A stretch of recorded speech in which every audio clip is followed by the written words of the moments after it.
porte-voix de près de 110 000 francophones qui ont choisi Toronto, l'ACFO, entendez Association des communautés francophones de l'Ontario, existe depuis 40 ans. Membre de l'Assemblée de la francophonie, elle s'est donnée pour mission de rassembler afin de faire valoir les droits de la communauté francophone au niveau politique, culturel et économique. Son engagement s'inscrit dans la reconnaissance de la diversité des communautés francophones du Grand Toronto. Depuis le 21 décembre 2018, Serge Paul a été élu président de cet organisme en succédant à Constant Wabi.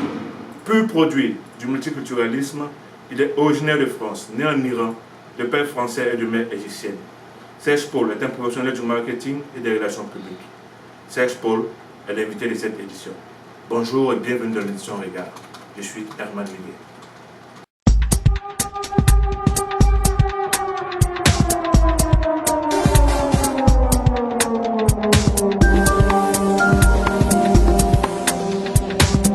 Bonjour, M. Serge Paul. Bonjour. Bienvenue dans l'émission Regard. Merci d'avoir accepté d'être le premier invité de la saison 2019-2020 de Regard. Avec plaisir. Donc l'émission à proprement parler sera divisée en deux parties. Oui. La première partie qui parlera de vos motivations en tant que président de l'ACFO, D'accord. de vos différents objectifs. Et la deuxième partie, notamment, on parlera de l'ACFO en général, de certaines actions que l'ACFO entend mener pour le bonheur de la communauté francophone. Avec plaisir. D'accord. Qui est Serge Paul? Oh là. On entend Serge Paul dans la communauté, mais qui il est au juste? C'est juste un monsieur de presque 50 ans. Je suis marié, j'ai 4 enfants et j'ai immigré en Ontario à Toronto il y a 20 ans. Et puis ça va faire maintenant, je dirais 12-13 ans que je me suis impliqué dans la communauté francophone. Comme beaucoup de francophones au début, j'étais vraiment immergé chez les anglophones et je dois avouer que je ne connaissais même pas du tout l'existence de la communauté francophone. Et puis donc en m'impliquant et en travaillant dans cette communauté francophone, j'ai appris à la connaître et à la défendre. Aujourd'hui, vous êtes président de l'ACFO. Quelles ont été vos motivations pour avoir postulé à ce poste? Donc j'ai connu l'ACFO depuis plusieurs années, des différentes actions qu'elle menait. Et puis le mandat et le but de l'ACFO est vraiment important à mes yeux. J'ai attendu d'avoir plus d'expérience dans mon domaine et plus de networking et de réseautage. Et puis avec ce qui s'est passé au mois de décembre, et la montée et le renforcement de la communauté francophone à cause des coupures du gouvernement actuel ont fait que je me suis dit tiens, c'est le bon moment de peut-être de prendre les rênes de l'ACFO et de surfer entre guillemets sur cette vague franco-ontarienne qu'on voit depuis quelques mois, qui existait depuis très longtemps, mais qui ne se soulevait pas entre guillemets ou qui ne sortait pas comme elle est sortie ces quelques mois. Ok. Vous avez dit tantôt que vous êtes impliqué dans la communauté francophone depuis plus de 10 années. Oui. Donc, on va s'en dire que vous jouissez d'une expérience certaine, bien enrichissante dans cette communauté-là. Comment comptez-vous mettre à profit l'expérience, votre expertise au profit de l'ACFO? Alors, il faut savoir déjà que l'ACFO, la structure actuelle, n'a pas d'employés. On est juste un conseil d'administration, c'est juste des bénévoles. Donc il faut jongler et planifier notre temps afin de participer à des événements, montrer qu'on est là, écouter ce que la communauté a à dire, organiser des événements, ça prend beaucoup de temps. On a un petit peu d'argent, on va dire, pour faire ça, pas beaucoup. On est un petit peu aidé, mais le travail que j'effectue dans ma vie de tous les jours me permet d'assister à ces événements-là et de porter le chapeau aussi de l'ACFO quand il se doit et de montrer effectivement à différentes communautés qu'on est présent et que l'ACFO, qui est l'association des communautés francophones de l'Ontario à Toronto, va représenter toutes ces communautés francophones parce que vous le savez bien, la communauté francophone est énormément diversifiée. Il y a 62 pays qui se réclament de la francophonie mondiale. Donc 62 différentes cultures, 62 différentes façons d'être francophone. Donc c'est important d'aller essayer de les rejoindre tous le plus possible et de pouvoir leur dire ben voilà, on est là, on ne veut pas tous vous assimiler avec la même façon de vous voir, mais on veut tous vous représenter auprès des instances gouvernementales et municipales de la ville de Toronto. Avec votre réponse, on va de plein pied dans la deuxième partie. Parfait. Quel bilan à mi-parcours vous pouvez faire de votre élection? Quel bilan jusqu'à maintenant, si vous devez faire un bilan? Pour les gens qui me connaissent de façon virtuelle, je travaille beaucoup sur les médias sociaux, sur la visibilité, sur le marketing. C'est vraiment quelque chose... après la francophonie, c'est le marketing et la communication qui m'intéresse énormément. Donc j'ai déjà commencé dès le début à développer la visibilité virtuelle de l'ACFO sur les médias sociaux, à envoyer des informations aux personnes qui nous suivent. Pour donner un exemple, le compte Facebook de l'ACFO Toronto a pratiquement triplé au niveau de la membriété. On essaie d'être le plus actif possible, pas forcément pour avoir des membres et pour être regardé, on est gros, non, mais pour vraiment offrir des informations et des ressources à ces francophones-là qui, pour la majorité d'entre eux, vivent en anglais toute la journée, toute l'année, parce qu'on est en Ontario, et ça leur apporte des informations qu'ils n'ont pas forcément dans la vie de tous les jours quand on travaille en francophonie déjà, qu'on soit au gouvernement ou qu'on soit dans un organisme francophone de Toronto. Il y a beaucoup d'informations qui nous viennent déjà sans passer par l'ACFO. Nous, on essaie de viser les gens qui ne sont pas encore impliqués dans cette francophonie, qui sont intéressés par ce qui se passe, surtout avec les coupures qu'il y a eu l'année dernière, et qui veulent en apprendre plus et qui veulent s'impliquer. Quels sont les défis majeurs auxquels vous faites face et comment vous pensez pouvoir les adresser, ces défis? Alors, on a commencé un petit peu à les adresser. Un des gros défis, comme j'ai dit tout à l'heure, c'est cette diversité. Diversité de culture et de nationalité. On a aussi un éclatement de cette communauté qui ne vit pas dans un quartier, comme le quartier grec, le quartier portugais, le quartier coréen, qui sont les quartiers les plus connus dans Toronto, ou les communautés, ou le quartier chinois, où les communautés se retrouvent suivant leur nationalité, on va dire. Maintenant, pourquoi? Parce que, encore une fois, il n'y a pas une nationalité française, il y a une communauté francophone. Donc on est lié par la langue, et non pas par notre nationalité ou notre culture. C'est ça ce qui peut rendre un petit peu la difficulté de voir un quartier francophone, même si le downtown Toronto, le centre-ville, va regrouper beaucoup d'organismes francophones, comme TFO, le Centre francophone, le Collège Boréal. C'est des endroits où on va retrouver un peu plus de francophones à ce moment-là et d'organismes francophones. Donc nous, pour pallier à ces difficultés-là, par exemple, on a commencé à assister à des événements de ces différentes communautés-là, en leur disant voilà, on est l'ACFO Toronto, voilà à quoi on sert, voilà comment vous pouvez nous utiliser.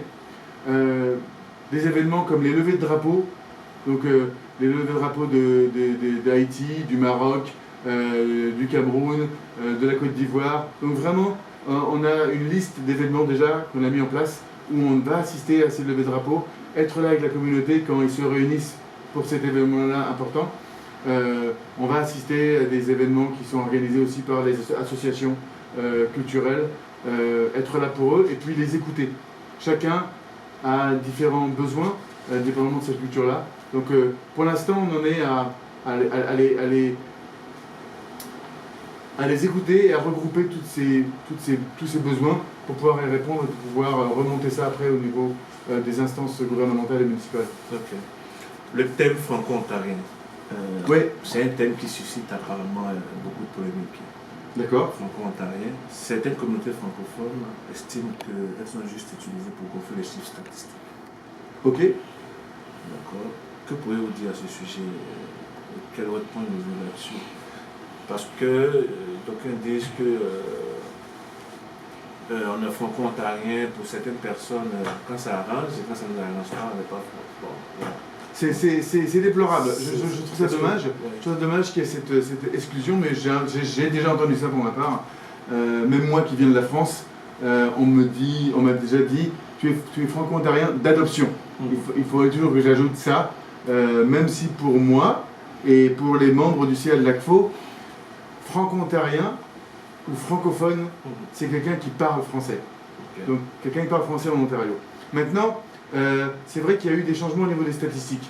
Si on regarde, j'ai ce petit document que j'ai sorti tout à l'heure, parce que en 2016, on comptait au niveau des StatsCan 63 000, 64 000 francophones à Toronto, dans la ville de Toronto, pas dans le Grand Toronto. Nous, on couvre vraiment le Grand Toronto aussi, donc Peel,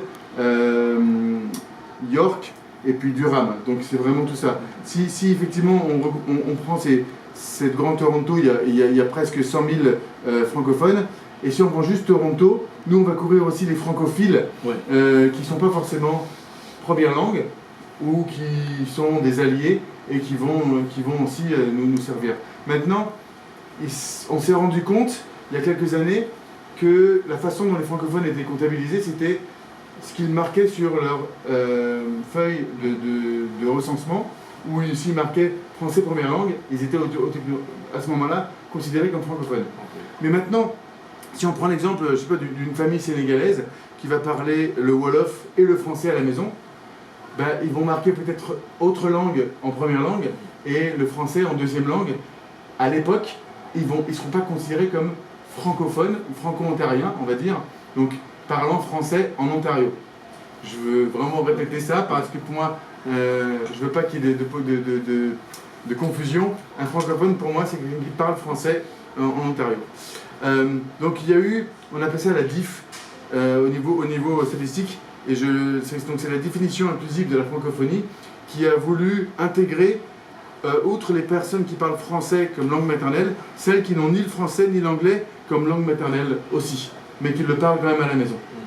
Pas pour booster ces chiffres comme parfois certains le disent, parce que c'est vrai qu'on a besoin de montrer qu'on est fort et qu'on est présent et qu'on a une force en fait, comment on appelle ça, statistique, mais au niveau des individus, parce que les chiffres en Ontario c'est important, ça fait bouger les gens. Donc c'est pour montrer effectivement que même si on parle Wolof à la maison, mais on va parler aussi français, que les écoles francophones sont aussi présentes et sont là, et sont peuplées d'étudiants qui sont soit 100% parlant français à la maison, soit de parents anglophones, mais l'enfant parle très bien français et qui veut développer son français et que pour lui c'est important. Donc inclure tout le monde, ça permet de ne pas exclure certains qui veulent être inclus quand même. Donc je préfère moi cette définition d'inclure tout le monde. Si certains veulent s'exclure de là, ils ont tout à fait le droit. Je déplore par contre ceux qui les excluent sans leur demander. Juste par un exemple qui m'avait frappé, une maman qui me disait que son enfant se plaignait de temps en temps parce que dans les livres scolaires qui parlent de franco-ontarien, de l'histoire franco-ontarienne, il n'y a pas encore de noir. Et lui, il était noir, et il dit « mais ça veut dire que je ne suis pas ». Donc elle était très gênée et à expliquer ça à son enfant. Je vais essayer de donner quelques conseils en lui disant que ça évolue et que grâce à l'arrivée des immigrants et des nouveaux arrivants, ça rend cette francophonie plus riche et ça fait évoluer cette langue et ça la rend plus belle. Donc il fallait effectivement qu'il soit fier, et s'il voulait être franco-ontarien et s'il veut le dire, il a tout à fait le droit et il n'a pas besoin de se référer forcément à ce qu'il voit dans les livres pour l'instant. Donc en résumé ce que vous dites, quand on parle de franco-ontarien, il faut voir francophone et francophile.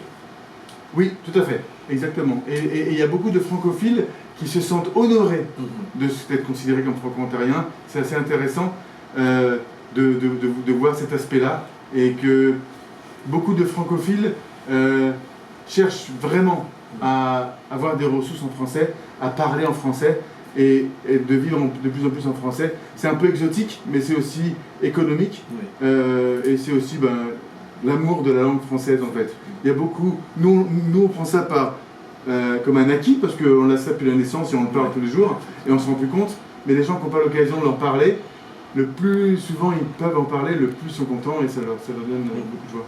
Dans les dossiers prioritaires de l'ACFO, j'ai noté un point important qui me paraît très important, qui est le quartier francophone. Concrète. Alors donc ça c'est un dossier qui est sur la table depuis très très longtemps sur l'ACFO et les différents conseils d'administration de l'ACFO qui m'ont précédé. et qui essaye de trouver des financements pour créer un quartier ou une maison de la francophonie où il y aurait plusieurs organismes communautaires qui seraient présents et qu'il y aurait une possibilité pour développer une vie francophone autour de cette maison et autour de ces quelques rues de quartier, un peu comme le quartier grec ou le quartier coréen dont j'ai parlé tout à l'heure. Donc ça, il y a un groupe de francophones de plusieurs différents organismes qui travaillent depuis de nombreuses années à ce quartier-là. J'avoue que depuis que je suis arrivé au CA, peut-être avant aussi, je n'ai pas l'historique, on s'est moins impliqué dans cette maison de la francophonie ou quartier francophone. On essaye vraiment d'aller au plus large, comme j'ai dit, les médias sociaux, les différents événements des différentes communautés francophones. On est en train d'organiser aussi le 25 septembre, qui est la journée du drapeau franco-ontarien depuis 7 ans maintenant. Donc c'est nous qui allons l'organiser à l'Hôtel de Ville. Et aussi à Queen's Park, en collaboration avec notre, comment on appelle ça, notre vaisseau mère, on va dire, un peu comme Dark Vader, dans La Guerre des Étoiles. Donc c'est l'AFO, l'association l'Assemblée des Franco-Ontariens, qui est sur Ottawa, et qui, elle, organise aussi une levée de drapeau à Queen's Park le même jour, à 10h. Donc nous, on va enchaîner ça pour lever de drapeau à la ville de Toronto, parce que c'est ça ce qu'on représente, avec la communauté et les écoles francophones. Donc on travaille là-dessus. Et puis, en même temps, avec d'autres ACFO régionales, parce qu'il y a des ACFO à Sarnia, à Windsor, à London, à Durham, à York et à Hamilton, on travaille sur un projet qui s'appelle Bonjour Welcome. Ça, c'est aussi une de priorités, qui va développer et mettre en avant la force économique du français. Et mettre en avant donc les organismes et les entreprises qui sont capables et qui veulent, et qui le font d'ailleurs maintenant, servent leurs clients en français aussi. Si on va voir un docteur, un garagiste, un boulanger ou même un restaurant, et où il y aurait des serveurs, où il y aurait des gens qui peuvent dire bonjour, comment allez-vous, comment je peux vous servir. Ça permet de pratiquer le français si on n'a pas l'occasion de le pratiquer à la maison, et aussi de dire, ben voilà, regardez, grâce à ces francophones, il y a tant d'économies qui se développent, tant de choses qui se développent. La vision de l'Ontario est très business, et le plus on va leur montrer que le francophone c'est aussi business, ça apporte de l'argent, le mieux, différemment on va être considéré en fait. Il y aura peut-être moins de choses qui vont se passer malencontreuses qui ont eu lieu malheureusement avec l'Université de l'Ontario francophone et puis le bureau du commissaire au service français. Dernière question, troisième partie, dernière question. Ouais. C'est une question à deux volets. D'accord. L'élection du comité francophone, dont la période de candidature a été prolongée, je crois, oui, jusqu'au 3 septembre c'est ça. 2019. Ils sont dit qu'il y a une liste groupée dont vous faites partie, qui a été déposée au niveau de la municipalité. Alors que le règlement stipule bien que les candidatures doivent être individuelles. Alors ma question, à quoi répondrait cette candidature groupée? Et puis est-ce que selon vous c'est la meilleure approche pour une meilleure représentativité au niveau de la diversité francophone? Donc chaque candidature a effectivement été individuelle. Même dans le cas de cette candidature-là, chaque candidature a été individuelle. Et il y a eu effectivement un nombre de personnes qui ont été, comment dire, approchées en disant on va faciliter peut-être le choix ou comment dire, rendre la sélection plus rapide pour qu'on puisse avancer les choses. Maintenant, la mairie, elle a tout à fait, elle fait son travail et c'est à elle de décider. Il semblerait qu'il y a eu énormément de personnes qui se sont inscrites, donc je suis très très content pour ça. Nous, ce groupe-là a été proposé pour faciliter les choses entre guillemets. Maintenant, chaque cas va être revu de façon complètement individuelle. Je crois que la conseillère municipale Jennifer McKelvey, qui parle français d'ailleurs, c'est la seule qui parle français, va présider ce comité.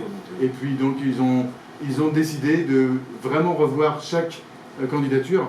Donc je pense que ça a eu un bienfait entre guillemets parce que ça a donné l'occasion à la mairie de vraiment faire son travail entre guillemets et de regarder chaque candidature et pas de se dire tiens on va être aidé par-ci par-là. Donc je suis très content qu'il y a eu cette sélection et puis on attend de voir le résultat très bientôt et qu'on puisse travailler avec la mairie de façon conjointe. Mais nous, on travaille déjà, nous en tant qu'Acfo Toronto, avec nos contacts à la mairie pour pouvoir développer beaucoup de choses par rapport aux demandes de la communauté. Donc il y aura ce travail-là au niveau du comité des affaires francophones de la ville de Toronto.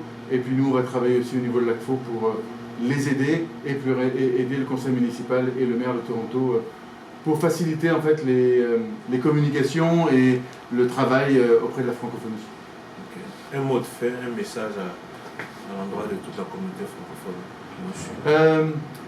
N'hésitez pas à demander vos services en français, même si parfois ça peut être embarrassant. Parfois on est surpris par le résultat. Il y a des façons moins embarrassantes, on va dire, si les gens sont un peu timides, où ils vont se dire tiens, je ne vais pas demander ça au téléphone parce que je vais rester 3 heures avec l'entreprise que je téléphone pour avoir un service en français. Mais si vous allez à votre distributeur de billets, si vous prenez votre carte bancaire et que vous demandez à votre banque de faire le service en français, si vous appuyez sur français sur la machine pour scanner vos courses, toutes ces entreprises-là vont enregistrer le fait qu'on a demandé le service en français à la machine. Donc c'est pas embarrassant, il n'y a pas quelqu'un qui va vous dire « Ah, encore quelqu'un qui parle français ». Non, non, la machine, elle obéit. Et ça va être enregistré, ça va faire des statistiques, et ça va augmenter le nombre de personnes qui demandent un service en français. Si les corporations se rendent compte de ça, ils vont développer encore plus le service en français parce qu'ils vont se rendre compte que leur clientèle parle de plus en plus français.